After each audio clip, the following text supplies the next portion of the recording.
I found your child on the balcony, so I brought her here. In the middle of a freezing winter night, the doorbell rang. When I answered it, a police officer was standing there. I didn't understand what was happening. After all, my only daughter was sleeping beside me. The officer had him with a girl about 5 years old, her lips blue and shivering coldly. She's not my child. I don't know this girl. I tried to explain, but the officer seemed doubtful, saying he would take her to the hospital. The girl's hair was overgrown and completely unkempt. Her dirty clothes had holes in them and they didn't look like they had been washed. She appeared the same age as my daughter but was very thin. Who is this child? Why was she on my balcony? Little did I know that the turmoil this girl would soon bring into our lives. My name is Janice. I'm a 32-year-old office worker. I lived on the first floor of an apartment that my parents bought for us, with my high school classmate husband and our 5-year-old daughter, Susie. My husband was also a company employee and often traveled for work. Being a good person, he would cover for his colleagues even on his days off, so he was often away. One day, while my husband was on a business trip, my daughter and I were home alone when the doorbell rang. In the middle of a freezing winter night, I wondered who it could be, and looking through the doorbell camera, I saw it was a police officer. I was baffled by this unexpected visitor, but when I opened the door, he said, I found your child on the balcony, so I have brought her here. I had no idea what he meant. Yes, my daughter is sleeping inside the house. What? The officer's eyes went wide, but I was the one who was really shocked. How had that girl gotten onto the balcony while I was asleep? I hadn't heard a thing. The officer had with him a girl about 5 years old, her lips blue and shivering uncontrollably. It had been so cold that it seemed like it might even snow, so it was no wonder. She's not my child. I don't know this girl. The officer seemed skeptical even after what I said, but he stated, I'm taking her to the hospital now. The girl looked so cold and pitiful that I brought a warm blanket from the back of the room and wrapped her in it. Her hands were like ice, so young, yet holding back tears and biting her lips without making a sound. Her hair was messy and her collar stained. Hole-ridden clothes showed no signs of having been washed. She looked incredibly thin and pale, as if she was malnourished. Who is this child? Why was she on my balcony? I couldn't help but wonder, and my heart ached thinking about a girl the same age as my daughter, in such pain. I couldn't sleep much that night, worried about her. And morning came, that's when I got a call from my husband. Anything unusual happened while I was on my business trip? Well, yes, a strange girl was on our balcony. The police took her and they're taking her to the hospital. I was so surprised. Why didn't you take care of her yourself? What? But she's a stranger. What could I do? You're a mother too. You should have taken care of that little girl instead of handing her over to the police. Isn't it sad? I was baffled by my husband's sudden anger. Why did he know the girl was young? We hadn't even talked about that. I questioned him, but his answer was lacking in clarity. No, actually, she's the daughter of an acquaintance of mine. Her mother's gone, and I felt sorry for her, so I brought her yesterday. I thought you would take care of her. What? You weren't on a business trip? You need to explain the situation clearly. My husband apologized, but I couldn't believe that he had left such a small child on the balcony on such a cold day. Even if he had dressed her warmly, she could have easily frozen to death. So what are you doing and where are you now? My husband said he was in the middle of searching for the girl's mother, but I felt like he was hiding something. Later on, after returning from his business trip, my husband gave some explanation, picked up the girl from the police, and shockingly left her with me. Did you find her mother? What about her father? No, I haven't found them yet. The father, I don't know. So who's the acquaintance you mentioned? Well, that's just a casual acquaintance. Let's leave it at that. I'm going on another business trip soon. Wait a minute, what about this girl? My husband ignored my plea to stay and left, leaving the girl behind. I felt something was off about my husband's behavior, so I searched through his belongings and found something in the inner pocket of his suit. Shocked by the content, I quickly called my husband, but I couldn't get through to him. Suddenly, I noticed my daughter Susie and the little girl looking up at me anxiously. What's your name? Ashley? Ashley nervously answered in a small voice, told me she was the same age as my daughter, 5 years old. When I smiled gently at her, she looked at me with surprise, then laughed cheerfully, clutching her rumbling stomach. You must be hungry, right? Yes. I made Hawaiian plate lunches for my daughter and Ashley. They stared at the food in curiosity and then began to devour it. They ate so fast that their faces were covered in sauce. As I reached out to wipe her face with a tissue, Ashley quickly brought both hands to her head, covering it as if protecting herself. The motion gave me an uneasy feeling. It's all right, I'm just going to wipe your mouth, I said gently.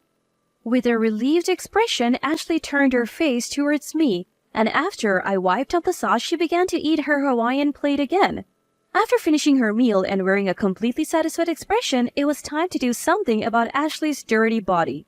As I started to undress her for a quick shower, I involuntarily gasped at the sight of her body. What is this? There were countless bruises as if she had been beaten and pinched. Trying not to show my agitation, I led her cheerfully to the bathroom. As I tried to wash her body, Ashley said, "It's okay. I can do it myself," and started to wash her body with cold water. Wait a minute. What are you doing? I accidentally snapped. She looked up at me with a puzzled face and said, Ashley always does it like this. What? Washing your body with water? I asked. She nodded at my question, and as she tried to pour cold water over herself, I hurriedly stopped her and washed her whole body cleanly with soap. Afterwards, I poured warm water over her and she murmured, "It's warm," with a contented look. It turned out that she rarely got to shower at home, and when she did, her mother would tell her to wash with water. The fact that she accepted this as normal without questioning, it made my heart ache. After the bath, I dressed her in my daughter Susie's clothes and neatly arranged her hair. Ashley looked completely transformed. My daughter and Ashley look just like sisters when they stand together. I looked at my daughter and Ashley, whose faces seemed to remind me of each other, with a warm smile. Ashley was an obedient and gentle child, and I could tell she was longing for affection. She would come by my side as I cooked, tug at the edge of my skirt and laugh. And when it was time to sleep, she would hold my hand and never let it go. Susie also grew fond of Ashley, and the two became close like real sisters. A week went by, and I still couldn't get in touch with my husband. Ashley's mother said she knew my husband, but I couldn't keep caring for a little child on just that information. I gave up on contacting my husband, consulted the police, and Ashley had to be sent to a facility.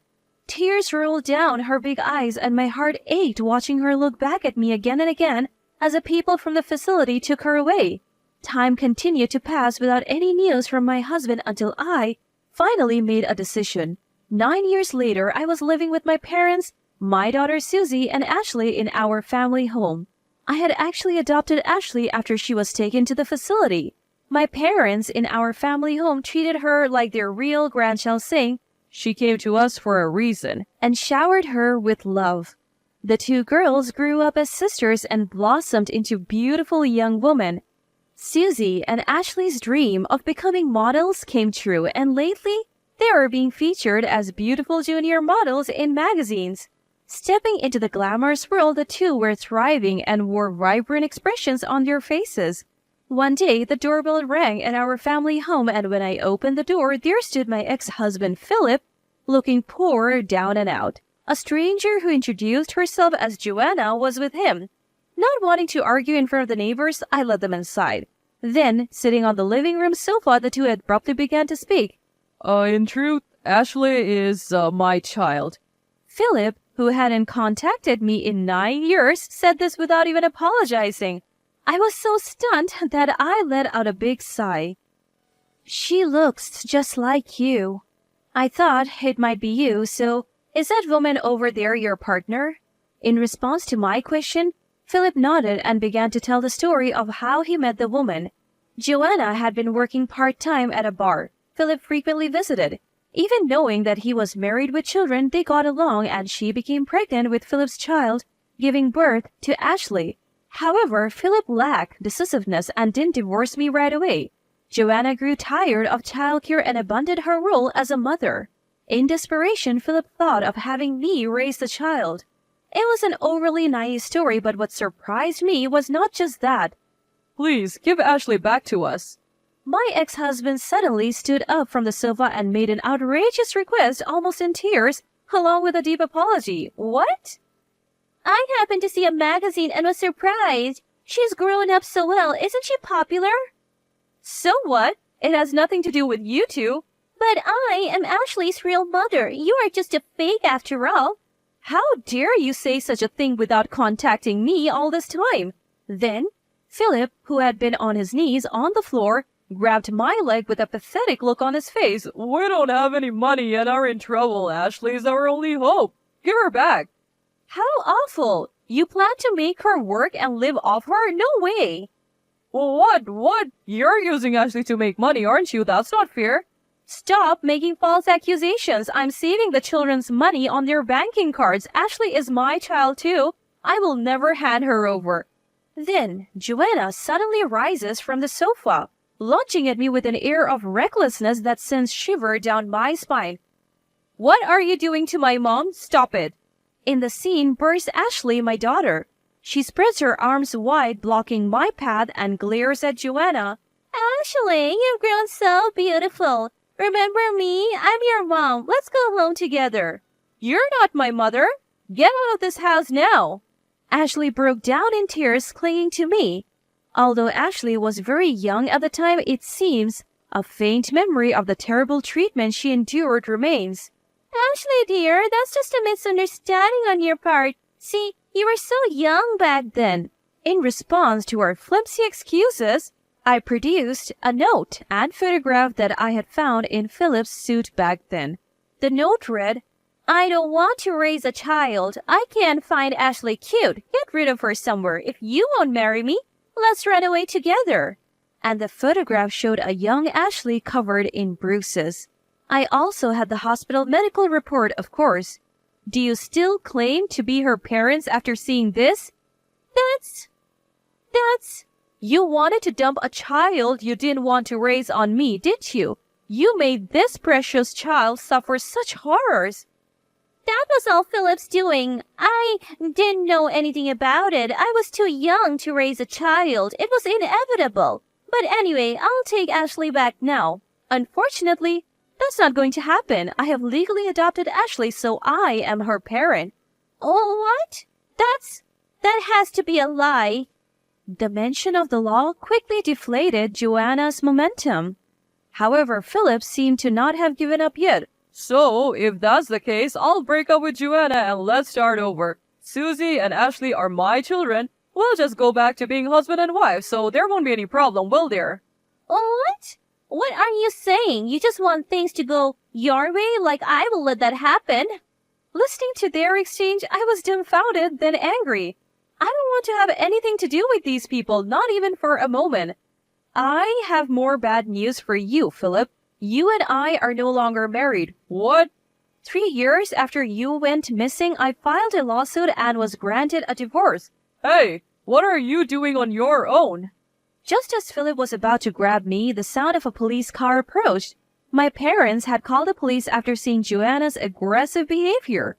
Well, the police are here now, so please don't come to our house again. No way, please forgive me.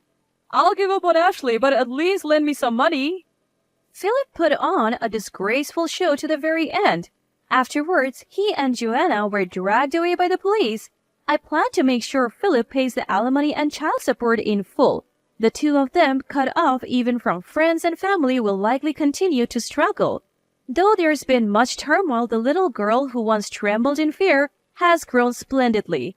I will live happily with my parents and 2 loving daughters, looking forward to the future they speak of so full of dreams.